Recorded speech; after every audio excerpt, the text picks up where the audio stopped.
भारत को जो बर्बाद कर दिया गया, उस पे से दिमाग हटाने के लिए जो तीर त्रिशूल तलवार मंदिर मस्जिद गाय गोबर पे जो एक पॉलिटिक्स हो रही थी वो खुश हो गई थी। अब नया फंडा निकाल के लाए, कभी तो हिजाब पे पीछे पड़ जाते हैं, कभी मस्जिद के पीछे पड़ जाते हैं, कभी अजान के पीछे पड़ जाते हैं। तो ये सारी स्ट्रेटेजी है, भक्तों को बस ये बस मुल्ले काटे जाएं, पेट्रोल 1000 के पार हो जाए। क्योंकि मोदी जी की पास की नजर तो बहुत कमजोर है, दूर की नजर मोदी जी की बड़ी काम करती है। यूक्रेन में ये हो गया, पाकिस्तान में इमरान खान मर गया जिंदा हो गया, ये आएगा वो आएगा, अमेरिका ये कर रहा है, लेकिन मोदी जी की पास की जो नजर है वो काम नहीं करती कि भारत में हो क्या रहा है। लेकिन मैम इसका जो ये खेला खेल रहा है पूरा भारत अच्छे से समझ चुका है, बस ये जो संतरे हैं ना ये नहीं समझ पाए। और आज संतरों की औकात 2 रुपए की हो गई है। देखो नींबू 400 रुपए पार हो गया।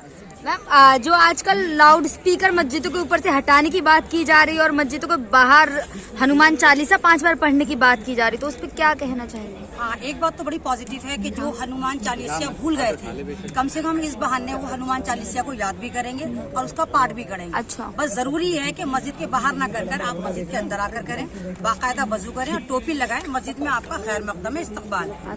तो ये ड्रामा है सारा का सारा, क्योंकि भारत की जो एक तरह का भारत को जो बर्बाद कर दिया गया, उस पे से दिमाग हटाने के लिए जो तीर त्रिशूल तलवार मंदिर मस्जिद गाय गोबर पे जो एक पॉलिटिक्स हो रही थी वो खुश हो गई थी।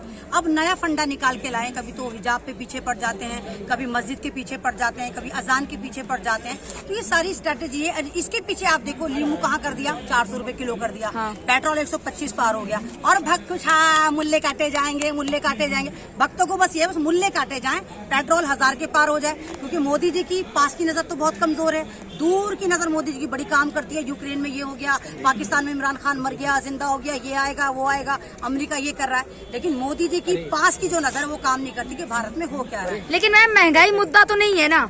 तो महंगाई मुद्दा किसका मुद्दा है? अगर हम कोई सरकार चुनते हैं तो क्या महंगाई की जिम्मेदार मैं आपका गिरेबान पकड़ूंगी? नींबू 400 रुपए किलो हो गया, किसका गिरेबान पकड़ूंगी? सरकार का गिरेबान पकड़ूंगी। ये सरकार हमारी तानाशाही नहीं है, बादशाह नहीं है।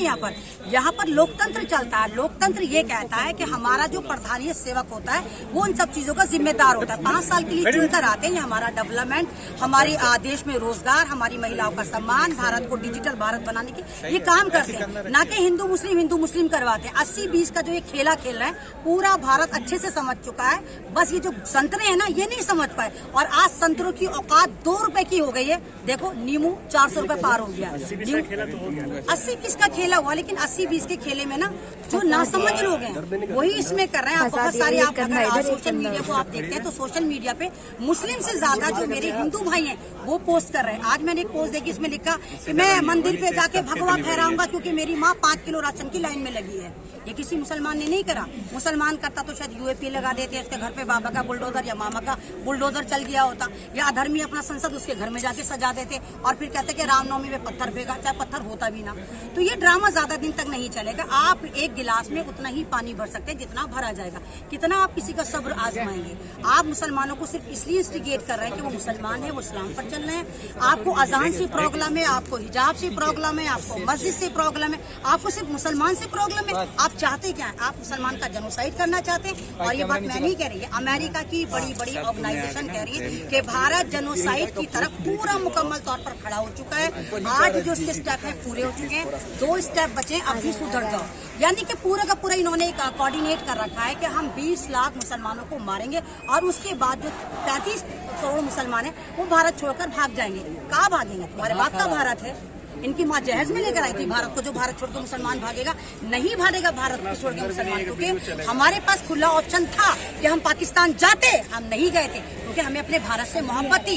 भारत का हर पेड़ गवाह है कि यहाँ पर मुसलमानों ने फांसी दी है। जिस मुल्लाओं को ये बदनाम करते हैं, जिस मस्जिद को ये बदनाम करते हैं, अगर आपको याद हो दारुल देवबंद के 33,000 जो इमाम थे, मौलवी जो इमामत का भाव कर रहे थे वो कुर्बानी पर लटके थे।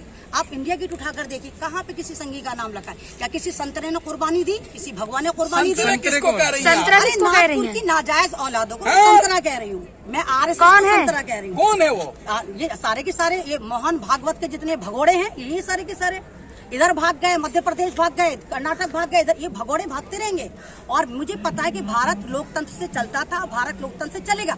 बेशक थोड़ी दिन के लिए पटरी से उतार दें भारत को, संविधान को खरीदने की कोशिश करें, संविधान को बदलने की कोशिश करें, जजों को खरीद लें, लेकिन भारत फिर भी लोकतांत्रिक देश था, लोकतांत्रिक देश है, लोकतांत्रिक देश रहेगा। इनके बाप में हिम्मत नहीं कि भारत से मुसलमानों को भगा कर कैसे होगा ये खत्म कैसे होगा दोनों का खत्म इस तरह होगा कि आप लोगों को, तमाम लोगों को इसमें आगे आना होगा। अगर मुसलमान पे यहाँ चाहते, आपको भी आगे आना होगा। नहीं तो मैं तो आगे हूँ, मैं आगे हूँ जब तो आप पीछे हैं मेरे, जब तो आप माइक लगा के मेरे पीछे मेरा इंटरव्यू ले रहे हैं। जब मैं आगे हूँ जब तो ले रहे हैं ना आप, आपको पता है कि ये आवाज उठा रही है, लगातार उठा रही है, जब तो आप मेरा इंटरव्यू ले रहे हैं ना। मैं तो आगे हूँ, मैं तो हर जगह अपने पे FIR करवा लेती, कुछ भी बोल देती। मैं सरकार का जुल्म बर्दाश्त नहीं करती और ना मैं मुसलमानों की आवाज उठाती हूँ। किसी भी कम्युनिटी पे जुल्म होता है मैं उसके खिलाफ आवाज उठाती हूँ, चाहे वो दलितों पर हो, चाहे वो किसानों पर हो, चाहे वो जवानों पर हो, चाहे वो हिंदुओं पे हो, चाहे किसी पर भी हो, मैं हर जुल्म के खिलाफ आवाज उठाती हूँ। अब तक 4-5 FIR करवा चुकी हूँ।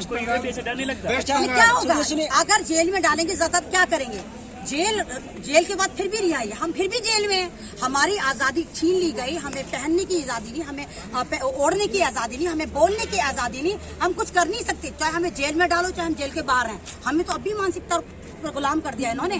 जेल से डर नहीं लगता, और भारत में इतनी जेलें है ही नहीं जहाँ पर ये मुसलमानों को 40 करोड़ मुसलमानों को भर दें। अगर है तो बाप की हिम्मत हो तो डालो, डाल के दिखाओ ना, क्यों नहीं डाल दो, डाल दो 40 करोड़ मुसलमानों को जेल में। रंग से क्या परहेज है आपका? संतरा रंग दे रहे थे भगवा को, भगवा से क्या परहेज है? भगवा को हमें भगवा से परहेज नहीं है, इनको हरे रंग से परहेज है, और हरा रंग मुसलमानों से कर देते हैं। अबे जाहिलो, अगर हरा रंग मुसलमानों का होता ना तो भूखे मर जाओगे। पेड़ पौधे, जिस क्रोमा में बैठकर तुम भूतों की तरह चिल्लाते हो, चीखते हो, भौंकते हो, वो भी क्रोमा करता, क्रोमा भी ग्रीन ही होता है। तो रंगों पर किसी का इख्तियार नहीं होता, ना संतरा किसी की पपौती है, ना नींबू किसी की पपौती है, ना हरा रंग मुसलमानों की पहचान है। तो ये ड्रामेबाजी रंगों में बांटना बंद करो। इंसान का खून निकाल के देखो, आप अपना खून निकालो, किसी नॉन मुस्लिम का निकालो, सरदार का निकालो, दलित का निकालो, सबका लाल है। हमारी आंखें भी दो हैं, तुम्हारी आंखें भी दो, चार तो नहीं है हमारी किसी की।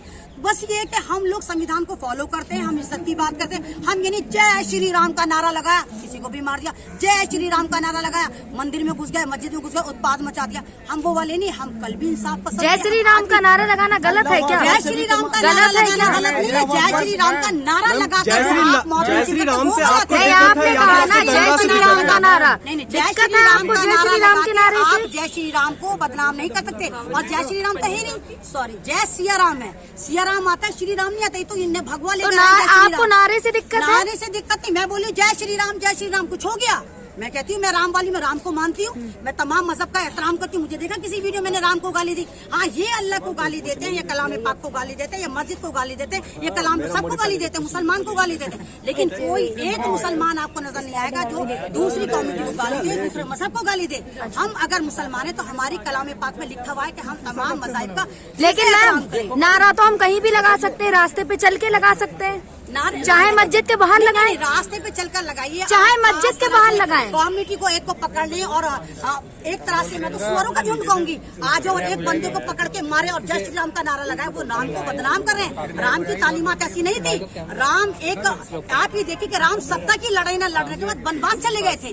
राम की तो ये पैर की जूते के बराबर नहीं, राम को तो डुबोने वाले ही हैं। अब राम का नारा नहीं लगा तो कृष्ण के पीछे चले गए, अब कृष्ण जी भी इनको फ्लॉप लगे तो अब कहाँ पहुंच गए? अब हनुमान के पीछे बल चले गए। चलो भाई, इस बहाने सबको हनुमान चालीसा तो याद होगा। मैं तो बहुत खुश हूँ, चलो हनुमान चालीसा अगर ये पढ़ रहे हैं, मैं अप्रिशिएट करती हूँ और कहती हूँ वाकई अपने मजहब की तरफ जाएंगे तो सही, पढ़ेंगे तो सही कि मजहब इनका क्या है। शहरी में इनके जगाने से क्या होगा? शहरी में तो हम खुद जाग जाते हैं। हमारा एक आस्था का मामला है, हमें पता है हमारी शहरी खत्म कब होती है। हम तो शहरी में सोते ही नहीं है, जब हम सोते हैं तो उठेंगे कैसे? हम तो शहरी करके ही सोते हैं, धर्म की रक्षा करते हैं। तो हु आर यू? कौन होते हैं हिंदू धर्म की रक्षा करने वाले? किसने दी इनको ये आजादी? किसने दिया इनको ठेका? या क्या ठेके निकल रहे हैं गवर्नमेंट के? लो भाई, हिंदू मजहब के ठेकेदार बन जाओ, मुसलमान मजहब के ठेकेदार बन जाओ। जैसे हमारे मजहब के ठेकेदार बने हुए ना, हाई प्रोफाइल मुल्ला जितने बने हुए मजहब के ठेकेदार नहीं बोलेंगे। कब बोलेंगे? मास्क लगा लीजिए, उचित दूरी बना लीजिए, ये करिए, ईद पे यहाँ मत जाइए। तुम्हें इसलिए बना रखा है हमने, जहाँ पर बोलना चाहिए वहाँ नहीं बोलेंगे, जहाँ नहीं बोलना चाहिए। आप क्या चाहती हैं? आप क्या चाहती? जो हनुमान आजादी चाहते हैं, जुल्म के खिलाफ आजादी। किससे चाहती हैं आप? आजाद भारत में रह रही है। आजाद भारत में नहीं है, ये आजाद भारत 2014 के आप आजाद भारत में रह रही हैं और आप कह रही हैं आजादी होगा मैडम, आप फिर गोदी मीडिया से इंस्पायर्ड होंगी। आप जरूर गोदी मीडिया, मतलब आपसे अगर सवाल पूछा तो मोदी मीडिया से आपसे सवाल आपके सवाल पूछा, आप जुल्म के खिलाफ आप होता था प्रोटेस्ट, आपने कहा आजादी चाहिए। आजाद भारत नहीं है तभी तो आप यहाँ पर आई। अगर सब कुछ चंगसी होता आप यहाँ पर आते, मैं रोजे में यहाँ पर नहीं, आपने कहा ना आजाद भारत। आजाद भारत नहीं है, आजाद भारत सिर्फ लिखत में है। आप मुझे स्टिकेट नहीं करेंगी। अच्छा। आप आजाद भारत होता तो रोजे में हम लोग यहाँ पर खड़े होकर मैम आजाद भारत तो कहा जाता है ना। आवाज गलत मतलब की बात। हम अपनी आवाज को पहुंचाने आए थे। हमारे पे जुल्म हो रहा है, लगातार जुल्म हो रहा है, हमारे हिजाब पर जुल्म हो रहा है, हमारे मजहब पे जुल्म हो रहा है, अच्छा। हमारे नौजवानों पे जुल्म हो रहा है, हमारी माओ पे, हमारी बहनों पे जुल्म हो रहा है। कब तक जुल्म होगा ये? आजाद भारत में और को नहीं चुना? क्या प्रधान सेवक हमारे नहीं है? अगर बीजेपी के हैं तो सिर्फ राष्ट्र RSS वाले हैं। मुसलमानों को एकजुट हो जाना चाहिए। मुसलमानों को समझना ये चाहिए कि हमारा अच्छा बुरा क्या। मुसलमानों को अपने अच्छे लीडर पैदा करने चाहिए जो सही गाइडेंस। अच्छा तो मानती है ना, काली पट्टी लगा लेना। काली पट्टी लगा के क्या होगा? कुछ होगा काली पट्टी लगा कर? इधर चल जाइए हो। क्या राजस्थान में जो दुकानें फूकी वो चल जाएंगी काली पट्टी लगाकर? क्या मध्य प्रदेश में जो घर फूके, औरतों की इज्जतें लूटी, नौजवान मरे, वो जिंदा हो जाएंगे? काली पट्टी लगाने से कुछ नहीं होगा। आपको एकजुट होना चाहिए, आपको आपस में कोऑर्डिनेट करना चाहिए, आपको उनके धर्म का सम्मान करना चाहिए, उनको आपके धर्म का सम्मान करना चाहिए। आज से पहले क्या नहीं होता था? क्या हम ईद दिवाली साथ नहीं मनाते थे? मैं खुद जाती थी मंदिर, मैं खुद जाती थी गिरजाघर, मैं खुद जाती थी, होली दिवाली सब मनाते थे हम साथ। फिर ऐसा क्या हुआ सन 2014 के बाद? सब चीजें मुश्किल हो गई। आप तो मोदी जी पे आरोप लगा, लेकिन कांग्रेस पे क्या कहेंगे? जो नहीं तो कांग्रेस का ही करा धरा है। अगर कांग्रेस सही चली होती तो मोदी जी सत्ता में न आए थे। इन्होंने जो 75 साल में भारत को डसा, इनके डसने की वजह से हमने सोचा हाय चाय वाला आ गया हमारे जैसा है, हम किचन वाले, ये चाय वाला, आपस में हमारी खूब अच्छी दोस्ती रहेगी, हम समझेगा ये चाय बनाते, हम खाना बनाते, घर का ही मामला है, इसलिए हमने मोदी जी को चुना। हमें क्या मालूम कि चाय करते करते पूरे भारत को चाय पत्ती की तरह बेच डाला और चमचे फ्री में आ गए सारे चाय के साथ। हमें क्या मालूम? चमचे किसे कह रही हैं आप मैम? आप चमचे किसे कह रही हैं? चमचे जिनको कहा, किसे कह रहे हैं आप? आपको नहीं कहा, आपको नहीं कहा, मोदी मीडिया को बोला, RSS को बोला, और ₹2 पर कमीने वाले उनको बोला, आपको नहीं बोला। अच्छा तो जहाँ पानी होता है वहाँ गड्ढे में पता लगे। 2014 के बाद देश आजाद हुआ, क्या रही है? मैंने नहीं बोला, ये डिजिटल तवायफ नहीं बोला, मैंने नहीं बोला, ये डिजिटल तवायफ नहीं बोला। 14 के बाद भारत आजाद हुआ। आजाद भारत में रह रहे हैं। आजाद भारत में रह रही हैं आप? भारत गुलामी की तरफ जा रहा है, भारत आजाद भारत नहीं है। अगर भारत आजाद होता, यहाँ पर बात कहने की आजादी होती। जो भी अपने हक की बात करता है UAP लगा लो भाई, जेल में डाल दो। जो भी कहता बाबा का बुलडोजर गलत चला, चलो भाई इसका मकान भी उड़ा दो। अब मामा और बाबा लड़ रहे हैं कि बाबा परफेक्ट है कि मामा परफेक्ट है। अब दोनों बुलडोजर चला रहे हैं, लेकिन चला किस पर है? खत्म सिर्फ मुसलमान। शुक्रिया शुक्रिया शुक्रिया। इतना जुल्म हो रहा है।